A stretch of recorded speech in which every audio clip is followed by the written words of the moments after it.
Yeah, being a Monday, Thursday seems like a long time ago now. Not having a bye yet this year, and so having a day and a half extra, so to speak. But going back to Thursday night, we came out. First of all, we were ready to play the game. I think both physically on a short week and mentally and emotionally, and guys were ready for it and came out and started with it offensively and went 80-some yards to score, rushing the ball most of that.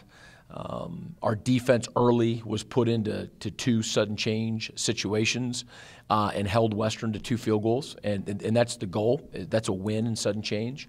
So really came out and played well. And I think you're right. I think when you look at the halftime score, we're down 14-23, but we turned the ball over twice. And then our special teams, we just got outplayed on special teams. And so still definitely in the game, having played well offensively and defensively, minus the turnovers and the special teams errors. So third quarter,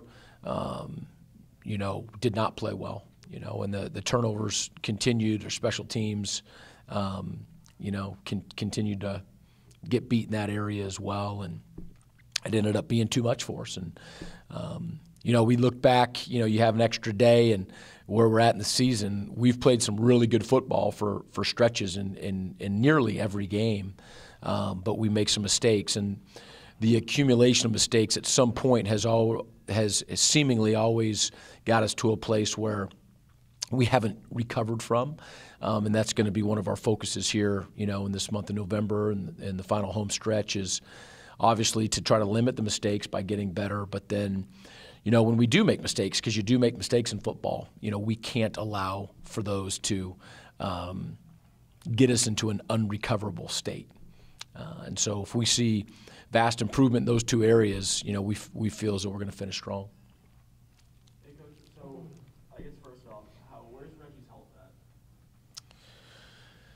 He gets better day by day, but it's not, something that he's healed from. He got to a place where still wasn't completely 100%, but it had, vastly improved. And then, you saw in the game, he rushed for about 11 yards or so and came up limping. So he's not as far ahead right now as he was last Wednesday. But we expect for that to get better, and obviously the extra rest this week will help it. Is there any thought to just resting him the rest of the season? No, I don't think that's the nature of the injury. So it's a painful injury, but the nature of the injury wouldn't say that he'd be done, no. And then, so right now you guys are on a 7-game losing streak. How do you keep just a positive mindset in the locker room? Well, I think it's probably easier for us internally, harder and easier, because, we know what we're looking at. We know what we're trying to improve in. We can see some of the tangible improvements.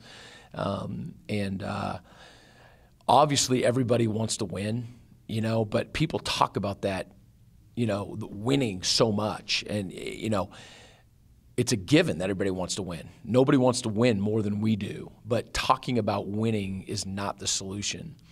Figuring out the areas in which you need to improve and the areas that are vital to winning, focusing on those and getting really good at those will enable you to win in the end. And again, I've always felt as though winning is underneath being your best. When you actually are going after your own personal best and the team's best and whatnot, winning ends up being a byproduct of that. And so, the on game day, you want to win. You want to win every day, but on game day, that's part of being your best. And so it does. There's a toll that it takes, with the disappointment, but has definitely not overcome this football team. Our sights are set, farther than what any one single game or even accumulation of a stretch here, would be able to deter us.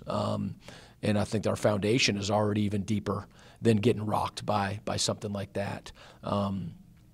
So we know that we can get better. And we know that in many areas we're getting better. And so I think that's one of the things that's sustaining us.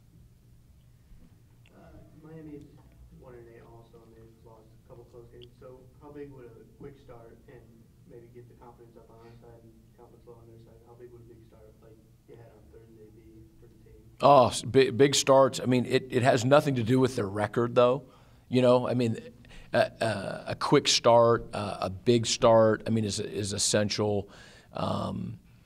Not vital. I mean, you can always come back, but definitely a huge boost. I mean, it's, you know, you guys were there. I mean, we came out on fire, you know, on both sides of the ball. We just put ourselves into some really tough situations with the turnovers and, you know, and with special teams. So, you know, our offensive goal was to start strong and to finish strong. You know, when we scored on our first series and we scored on our last series. So this week's goal needs to be start strong, play strong throughout, and finish strong. But no, we would love to get off to a great start. But you know, they're a young team, and they're growing and getting better. And so again, it's not a situation where you've got two teams that are hanging on by a thread. That's not what's happening. You've got two programs in the second year. You know, of new programs, if you will, that know where they're headed and aren't going to be denied. And so, you know, it's not two programs that are hanging by a thread, even though, you know, from the outside, looking at the record, you might see that. Coach DeBoer, talking about how strong stuff and then started to peter out towards the end of the first half. Just talk about him. Yeah, you know, the thing I really liked about what Brogan did the first couple drives was he used his feet. You know, it's something I've been talking to him a lot about because he can run. He's fast, and you know, kind of forced him with the first third down and medium to it was him keeping it the whole way. There was no option to give it, you know, and he could have kept one on the second play of the game and decided to give it, and so I just, you know, going to force him to keep one. I think it ended up being a 12 or 13-yard, 14-yard play. Pretty early there, and then he had a chance on a drop back and then took off and ran, you know, and got us another 15, 16 yards. And so really liked his aggressiveness and looking to run when the opportunities came up. You know, he, again, just, you know, trying to be competitive there in the first quarter, trying to make a play. You just got to understand, you know, that how many of those completions do you really complete when you're scrambling and, you know, you're about out of bounds and you got a guy on your heels and there's one receiver and three defenders, you know, back there. And as competitive as he is, he's just got to understand, you know, you just got to throw it away and live to see another down, keep yourself clean. And, you know, just he's a competitor, you know, and wants to make plays. And, you know, he played he's done this, you know, throughout the year. He's just really consistent, you know, as far as completion percentage and spreading the ball around and making good checks. And we just got to eliminate those 2 to 3 plays a game that, you know, where the ball's turned over and, you know, just puts us in a bad situation. And, you know, the vibes of the offense and the team kind of, you know, waver a little bit during those times. Going to Miami, we checked the stats, glanced at them really before we got here. Miami's given up 66% completion percentage. Is there anything that you saw that you could probably exploit in that pass defense? I think a lot of it is just us doing what we do, and I think it will match up well. I think that's been the case really throughout the season. You know, we'll, you know, focus more on different, you know, concepts and different ways of getting the ball into guys' hands that attack what they do defensively. But I think everything that we do within our offense is already in place, you know, in the base offense to be able to attack no matter what team we're playing, and that goes the same for, you know, Miami. So it's more about who we are and what we're going to do, just like it's been throughout the course of the year. And Coach McCaslin, that Saturday defense started also get penetration. We're in some tough spots with long kick return and then turnovers, and then Western started adjusting. What did they do to fix to adjust to score more points on you?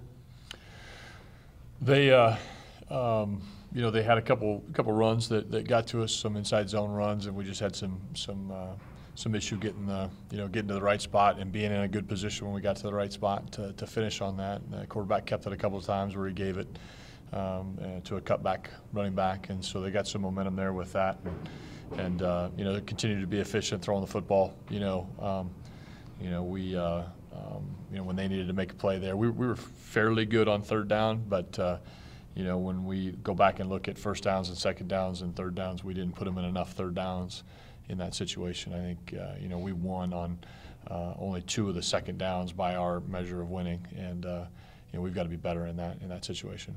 Maybe your thoughts on Miami's offense? What did you see from them? They're a younger football team on offense right now. They've got current starting quarterback is a freshman, and they're throwing the ball a little bit more than some of the opponents we've seen lately. It's not as balanced. I mean, it's closer to 60%, passing offense. I mean, that is often, dictated by the nature of the game and the situation, the score, and things that go with that. But got a couple talented receivers. They play about 3 or 4 different running backs that all can get the job done, and they look like they're a team that's coming together up front with their offensive line. Again, being a fairly young unit all the way around, so it's going to be a challenge, because I know that they're going to be they were close loss to Buffalo at home. They're going to be fired up with a ton of emotion and energy, and expecting to be their best on Saturday against us. Coach Creighton, you look on paper, and these two sides are eerily similar. I mean, numbers offensively, defensively, are here and there off. You and Coach Martin took over at the same time. Do you see any similarities between your two programs? I know you touched on the youthful point earlier, and both teams kind of looking for that first victory. Yeah, one thing about youth, when you're in November now, it's different. Guys can grow up a lot, through the months of August, September, and all of October. And so, when you look at a 2-deep for the first time in November, and you've got, guys who with an FR by the name or an SO, it's different than in the beginning of, when we played the Old Dominion quarterback. It was his first college snap, right? So that they are playing a lot of younger players, but it's at the end of the season, and the thing is that they're really good young players. They've got more, I think it is, on offense than they do on D, I think when you look at ours, I mean, we're playing some young guys, but it's a mix. We have some guys who have some experience who are playing as well, but I do think. And both programs are different and whatnot, but when you come in, and we've followed them, and you recruit against them, you can tell that he's done a really good job recruiting and playing a lot of those guys early, and they're good players, and so they're getting valuable experience. They're going to get better and better, and I think too that a young group withstands some of the losses probably, better than a more veteran group, that they young and hungry, and they know that they're getting better and know that they're going to have, 4 years to play. And, where we've gone at it, where we're playing young guys, but we're also playing a group of veterans as well. But I think both of our mindsets are is that, we want to be at our best, but we're not going to, cut any corners in getting there, and just want to continue to get better and better. I'm expecting a great football game on Saturday. No, you can't speak for the two guys that you have on your staff that we're at Miami, and Coach Haygood and, of course, Coach Peterson. But you look at each side you've got 2, Miami's got 6 guys that either played or coach here. It's kind of a nice bond these two programs have, to have a lot of intertwinement between them. Yeah, I know, both, Coach Peterson, that's his alma mater, and has coached there for a number of years, and a special place to him for sure. And Coach Haygood has been there as well, and just has had an awesome experience.